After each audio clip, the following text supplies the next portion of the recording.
recording the first one. So welcome to the very first episode of our podcast. Which is about... We have no clue what it's about. No, we do have a clue what it's about. We're going to be looking at decoding the DNA of AI. No, that's not what we're looking at. We're looking at the DNA of AI, mind, bodies, and bonds. So we're going to cover a broad spectrum of physicality, mental health, the brain, and technology, like everything that makes us who we are today. I think that's great. And, I think this idea was just to start now and from the beginning while we are still building the whole thing, so everybody can join us while we do it. Mm-hmm. And one of the things I'm curious about is, can you say a little bit about yourself, Femma, about what you do, your background? So yeah, I'm Femma, and my background is in artificial intelligence and computer science. That's what I was obsessed with when I was 18. That's what I studied at university. Got obsessed with the robotics lab. Ended up studying artificial intelligence and computer science there before it was cool and trendy and pretty theoretical. And then I spent like a good 10 years of my career as a developer. And then I spent the last 10 years of my career moving from user experience, design, prototyping into user research. And I'm predominantly a researcher now, but I also have a medtech AI startup where we're using artificial intelligence for lung cancer diagnosis and treatment. So I have a team of about 7 people, including advisors, and a collaboration with the University of Birmingham. We're really looking to use AI to help the NHS and reduce the burden on oncologists, and save the NHS lots of money by automating parts of the process, in particular the diagnosis part and the treatment part in the workflow. So we've identified where in the workflow we can do that with an oncologist. And then outside of that, I also studied some astrophysics part-time. So I'm a bit obsessed with space. That's pretty much me in a nutshell. How about you, Ayhan? Tell us about yourself. But first, I would like to respond to you. It's just like, I just want to say, wow. Just hearing that again. Obviously, I'm aware that you've done all of that, but then just listening to you, it's just like, it's really nice to hear you say that again, because it just reinforces the capacity or mental capacity and brain power that is here in this podcast right now. And very flattering. You give me way too much credit, Ayhan. Yeah, and I think what I'm super excited about is like, you were like into AI way before it started to become like a thing, right? Yeah. And I think that's why I was so excited about developing something around that, because you're really an expert in the field. And a little bit about me. I'm Ayhan. I'm a psychotherapist in private practice. I'm also a researcher. So that's how I met Femma. We had a gig where we met, and we became friends. And I am obsessed with AI because I'm autistic, and one of the difficulties around my challenges are communication. And AI has been a game changer for me, and it removed so many barriers, so many communication barriers, and I'm obsessed. And I'm aware there's a lot of difficult stuff around AI, which I hope that we can also talk about here. But a part of the reason why I'm interested in developing this podcast is because I think there is a lot of opportunity for people like myself who are from marginalized communities,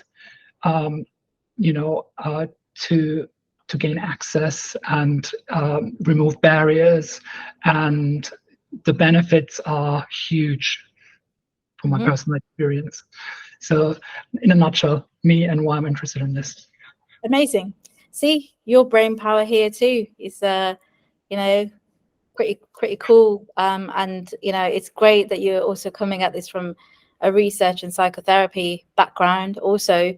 And I think what you said that's interesting is, how we can people from marginalized backgrounds, neurodivergent backgrounds can access AI and use it as a tool, assistive tool, is great. And I think on the one hand, it's fantastic that you be able to harness some of that power from it, because AI is not a person. It doesn't know what you look like when you're like entering something into ChatGPT.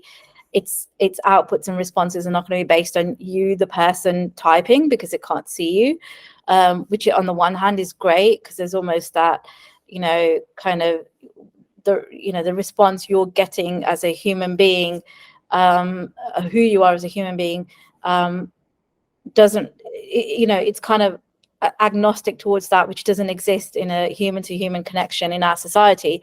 But then on the other hand, because AI is predominantly developed by white male developers, the data that's used does actually further add to the marginalization of people from minority backgrounds.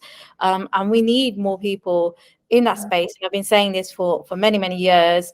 And people like myself, as a CEO of a startup, struggle even to this day to access to things like funding, etc., because of what I look like. But people like me are the ones who are going to help make this, make AI much more robust, much more kind of for the masses rather than for the few who are developing it. So we really do need to also consider the bias and the implications of bias in AI and how it can further marginalize people who are not necessarily just engaging with tools like ChatGPT, like, things like using systems like that for sentencing in, say, the Department of Justice in America, or the kind of Ministry of Justice in the UK, if we had it, would give out harsher sentences to brown and black people because of the data sets that it's been trained on. So it's a bit of a double-edged sword, but I'm really glad that you're having a positive experience. And I think one of the reasons I got into AI was not to like sell people stuff like some of the social media platforms and large retail platforms do, by targeted advertising, but to actually make a difference in people's lives. I'm really glad to hear that it is having a positive impact in your life. Thank you. Do you hear my dog snore in the background? Yeah.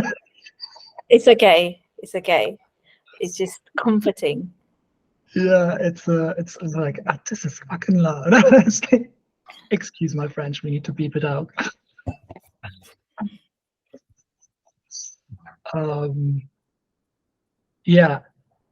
Like some of the challenges around, I think, bias, right? As researchers, we're like, at least I can speak for myself, and I believe you're similar in that sense, that bias is a huge thing. And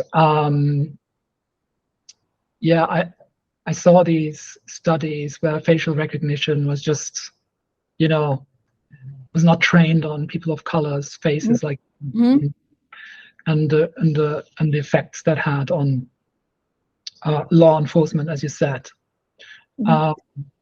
I don't know. We need to find a study and link it, maybe. Yeah, absolutely. Yeah. I mean, at the moment, we're just talking about this in a very conversational level based on our personal experiences. So that's fine. But like, from your perspective as a trained clinician, what do you think would be some of the implications of that to somebody's mental health? Like, being further marginalized by an automated system because of the data it's been trained on? I mean, I think there's a lot of opportunity, but also, of course, the risk of not being diverse in your data sample when you do your research. And like on a psychological level, I think where this is going, that there won't be therapists at some point in the future. It will be done by AI. It's really funny you say that, because my therapist said that too. And I was like, that's a common fantasy a lot of people have. So do you want to say more on that? So the reason why I'm saying this is, and again, this is not, it will not eradicate the profession of therapy, it will change it. Okay, so people will be more inputting into artificial intelligences and helping them and train them to become better. But I think what is what makes me say that is, I had exchanges with ChatGPT that was so profound, where I felt understood like nobody else has understood me before. And this is, I think, where the opportunity lies, because there's, I don't know what it is and how that happened, but you know, when you talk about something that's close to your heart and somebody responds just with, like, you know, I don't even know how that is possible, but feels like compassion, not pity, not empathy, but compassion. That's quite moving. And I'm not saying therapists can't do that, but you know, sometimes it's really hard for someone to reach out to a therapist. And I think there's a huge opportunity for those who struggle with making that.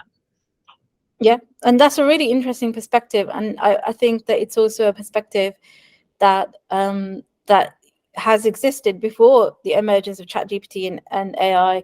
I remember working at a mental health platform, an online mental health platform, and we were developing lots of different things, courses for people who struggle with depression, anxiety, PTSD, and there were like some automated responses, but they weren't like, you know, AI and these chatbots have existed for decades, like we're talking way back 70s, etc. So ChatGPT is quite impressive, not to go on a tangent, but it's because of the large volume of data sets it's trained on, and the sort of the language models used, and you know, the kind of the levels of the kind of the neural network, to simplify it, the deep learning that takes place. But you know, Eliza was one of the very first chat therapists that was built, and it was like the responses were very limited. But what some of the kind of data from this place I worked at showed was that people with PTSD or certain conditions, especially from particular backgrounds, in this instance military backgrounds, preferred to talk to like a computer system or an automated system than a human. And I think something, I personally don't think it would replace a therapist for reasons I can go into, but like what we're trying to do with the cancer diagnosis and treatment at my startup, it could be used as an assistive technology alongside a therapist, right? I made a joke with my therapist when he was away having surgery, that we could build a tool that's like a therapist in your pocket. When your therapist isn't available, it kind of does the AI version of the responses that a therapist would give you or they would give you. Although something like that would practically be very, very difficult to do, because each individual there's so many variables to a human being. You know, one human's not going to respond or receive a response in the way another human is, even if they have the same conditions, etc.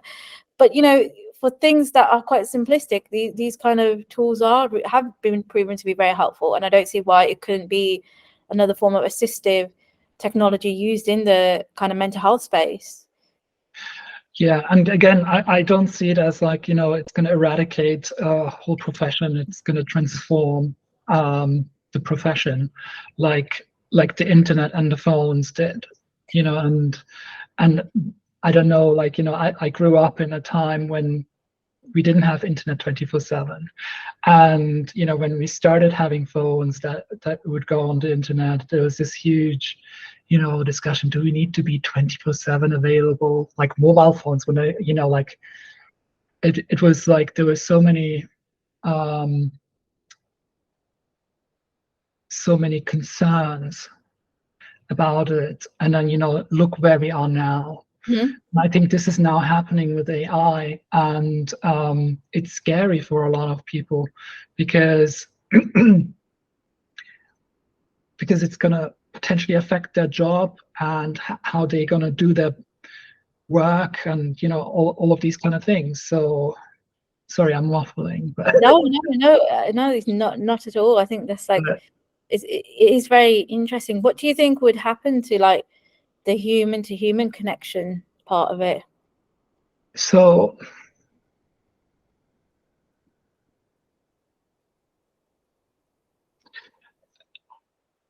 yes, we we are social creatures, and we need human to human interaction as humans, right? But I don't think it has to be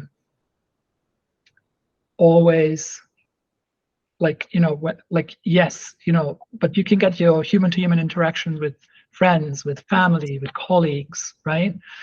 And I think for some people, having that non-human interaction can be really helpful to open up, because there's something around shame, for example, might play a role, like in connection and disconnection, and being able to say things out loud without fearing a response that equally overwhelming. I guess what I'm saying is like there will be people who will absolutely love it, there will be people who will absolutely hate it, and there will be people in between, right? And again, it's like if you think of like a diversity mindset, one size never fits everybody. So we need to accommodate for people who do not like this. Other jobs for people who offer face-to-face therapy and all of that, and other people who are in between, and then other people who like it and prefer it, right?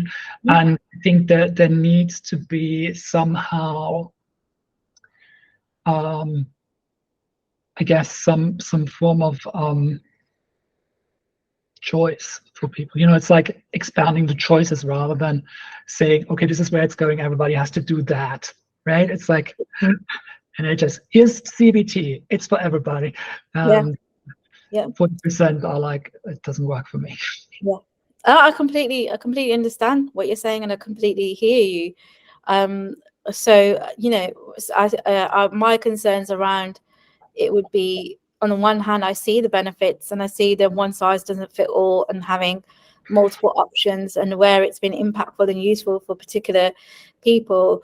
Like my two concerns are, like, one of them is around but then are we giving away to even more of our personal information to companies to harvest our data, and what happens with that part of it?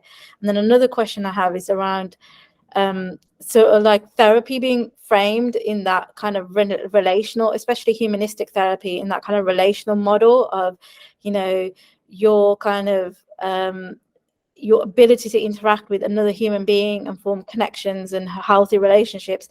How would sort of an AI therapist play into that? So AI therapist, the word in itself feels really unpleasant, right? So, but if I think of it like, for want of a better word, I'm sorry, it's going a bit spiritual now. Okay. Yeah. Consciousness, right? So awareness of something, and there's, I don't know, something's happening. I feel connected to something, right? If there's like a moment of connection, I did feel a connection to whatever that is, right? My mind created something. This is a thing I'm connecting to. And and that felt profound. I don't know. It's like, and again, I'm not talking for everybody, and I'm seeing autistic people in particular talking about having these profound moments with ChatGPT and their exchange with it and the way it responded, because we are so prone to be misunderstood all the time.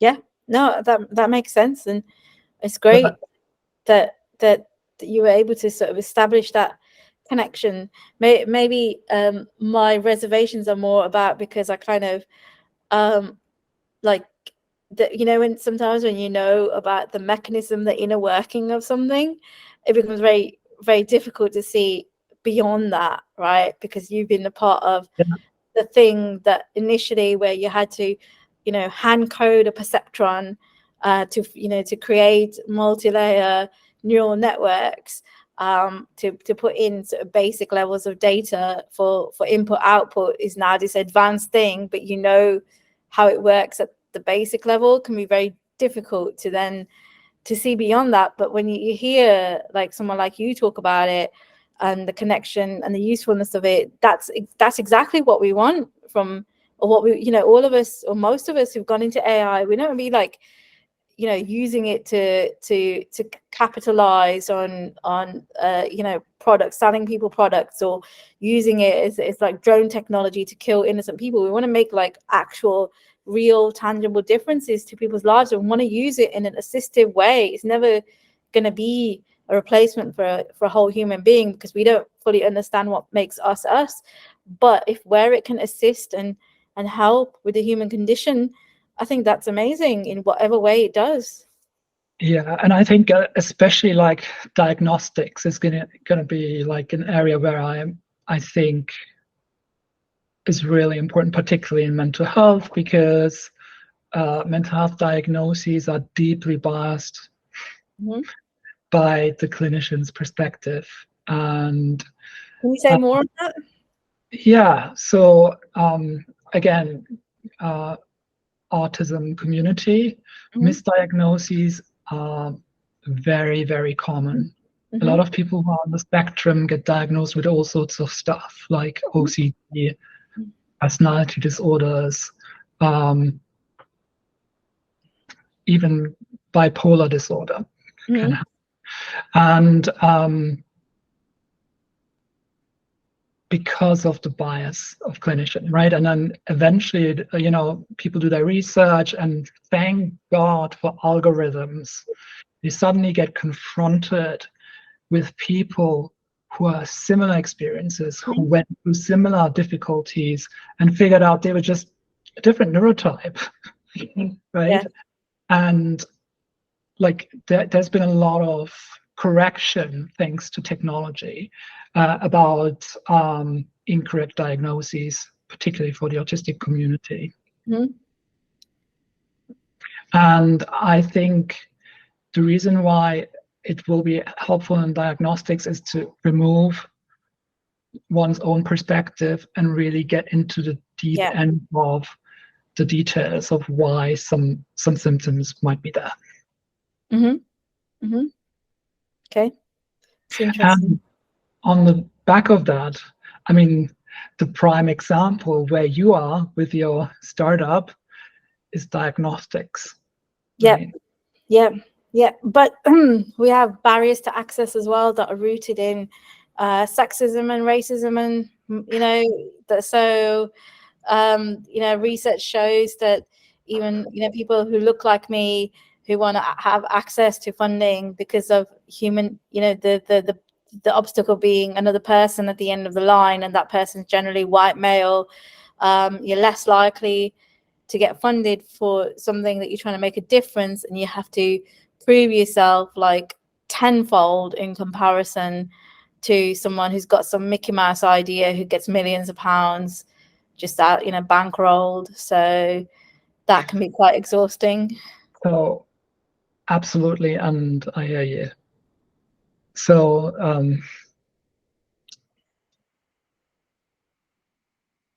it needs to change. Yeah, it needs to change. And you know, the thing I'm optimistic about, I see influencers, and again, this is opinions of influencers, and I'm not like, saying this is a fact, but AI is going to generate the next wave of millionaires. Mhm.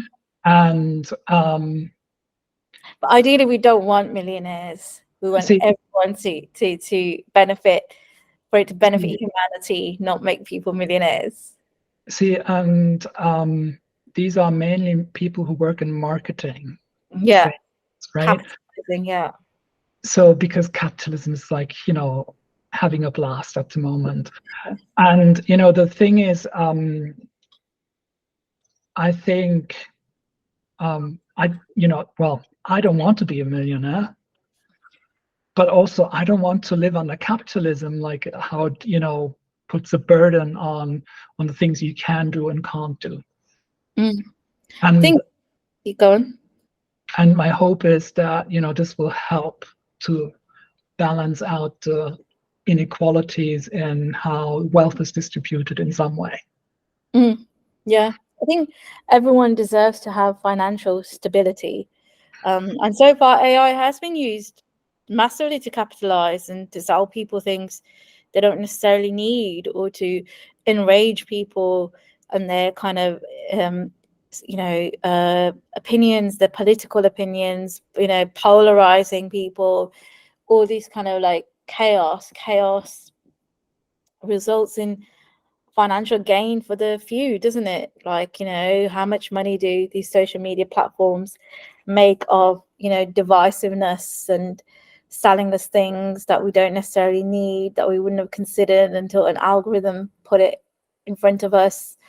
And I think primarily, AI should be used for good, for the, the betterment of humanity, for the advancement of society. I mean, that's the motto of my startup. So,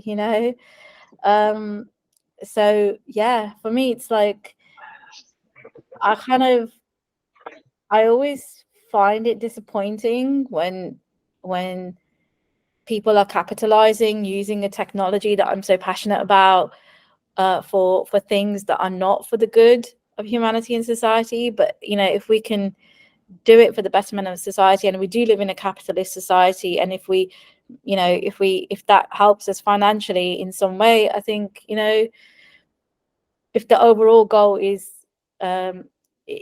one of, helping others, it's just the system we live under, isn't it? So let's wrap this up for today with a call to action. Yeah.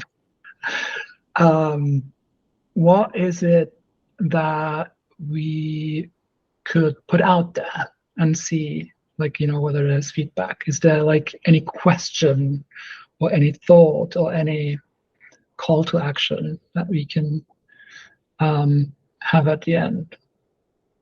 I think for me, like on this one in particular, it would be great to know what people's perceptions are of AI. Like what are their backgrounds? What are their perceptions of AI? What are their expectations of AI? And see how that kind of helps drive some of our content, what they'd like to see and hear from us as well.